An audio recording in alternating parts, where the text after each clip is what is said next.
How do you translate word into image? Classic stories demand to be retold in these different ways. And bestsellers can be made into new formats to diversify and make money. Hence why there are always new movie remakes of the great classics of literature, as well as all the new hits. Yet, this recreation also creates problems we're going to explore in our class. How much of the new work is the author's, and how much is the interpreter's? How much should you stay true to the text? How much room is there for reinterpretation? And most importantly for us today, how are you going to show images that reflect the great depth of the written text? The greatest part about texts, even better than the plot or the descriptive writing, the greatest part is the theme, the meaning. And people have long had the urge to take these great meanings and display them in their own unique ways. Anyone who spent more than 2 minutes awake in our class knows that a written text is so much more than plot. So, how does the reinterpreting artist relate all these other, less obvious aspects of the story? And as much as fans complain about a movie adaptation that changes minor plot details, or whining that Dumbledore says a line that Hagrid should have said in the book, or a certain scene might be missing, the director, painter, artist, whoever, may be instead focusing on capturing other elements of that text, sacrificing one of these minor details for a bigger purpose. No matter how good the imagery, the written work will never be a clear enough visual for the artist recreating the scene, which is why it is imagery and not image. So the visual interpretation must include some imagination and work on the artist's part. Let's look at the first page of your favorite novel and mine, Finnegan's Wake by James Joyce, a book notoriously hard to visualize since the story lacks story. It lacks discernible characters, scenes, and conflicts. But what it does have is theme, and that theme is reinforced by motifs and carried through the voice. Here's the first sentence. River run past even atoms, from swerve of shore to bend of bay, brings us by a commodious vicus of recirculation back to Howth Castle and environs.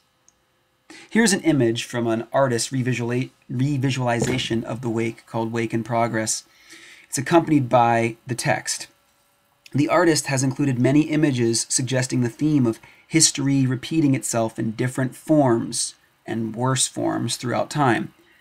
And that sounds a lot like recreating text visually, doesn't it? History repeating itself in different and worse forms throughout time. First, we have a river beginning, suggesting the initiation, the start of the book, start of time perhaps, and an image of a woman and a tree, Eve and the first sin. We have massive hills, a blazing sun, some ruins. As the image slightly morphs as it goes down the page, we get some changes, showing decay of nature and time fading away, while also showing the growth of society.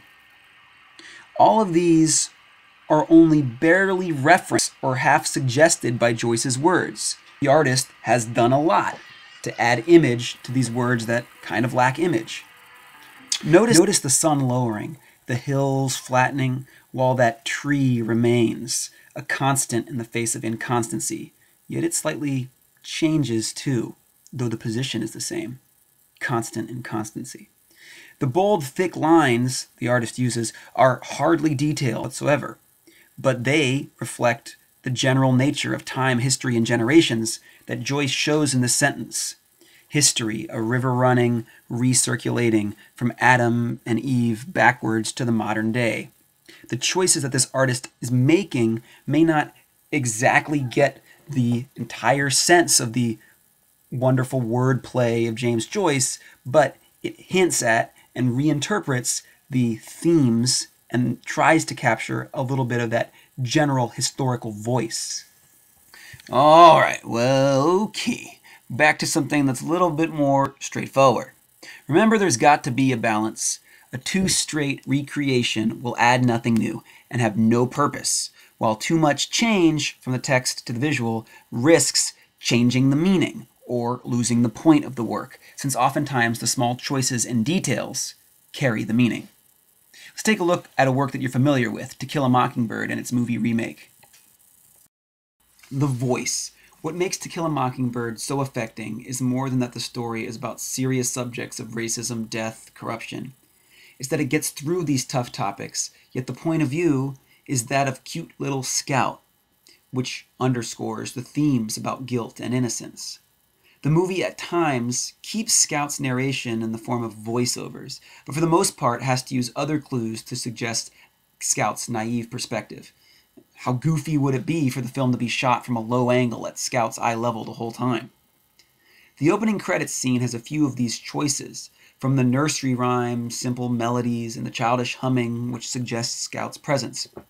Visually, though, the director makes some other choices that reinforce the innocent voice while also hinting at the big themes, which pretty much nails what the book does so well. The slow zoom into Scout's toy box is a way of establishing her innocent tone, and the crayons and trinkets reinforce the childishness as well. However, we also see a figurine of a man and a woman, touching, representative of the ideal love relationship that Scout is missing in her family, as well as foreshadowing the relationship problems that will drive much of the main conflicts. Scout wishes to keep this love boxed up, close by. The positioning of the figures reinforces this visually. Here's another image that highlights the blending of the innocence and seriousness that this book and movie is all about. We got the childish rubbing the crayon black, which is about to highlight the words to kill. Dark words, but childishly filled in. The poignant image of this childish hand filling in these dark words highlights the line between what's right and wrong, black and white, as well as the racial conflict, which is again reinforced when these two marbles, the white one and the black one, gently nudge up against each other. These two worlds of white and black are about to collide, just like Scout's sort of innocent world must confront the darkness and death and the evil in man. These dark themes, childishly presented, recur over and over again in the opening sequence. However, it still has this lazy, laid-back pace, which you'll notice is reflective of the narration that Scout uses at the beginning of the book to describe Macomb County and its slow summer days. The narrative content in this opening sequence couldn't be more different from the original text. The director here is not just recreating the book. However, through careful attention to the character's voice, we're able to build up the more important point of the text, which is this juxtaposition of innocence and seriousness.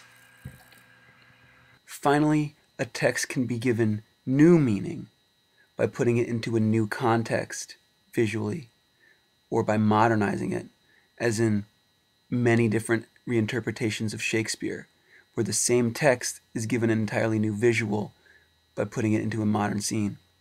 Consider Julius Caesar, which is about ancient Roman conflicts over power. Orson Welles staged a version of this play with the same lines, but with an entirely different visual component, where he made it relevant to Nazi Germany just through a changing of the visual.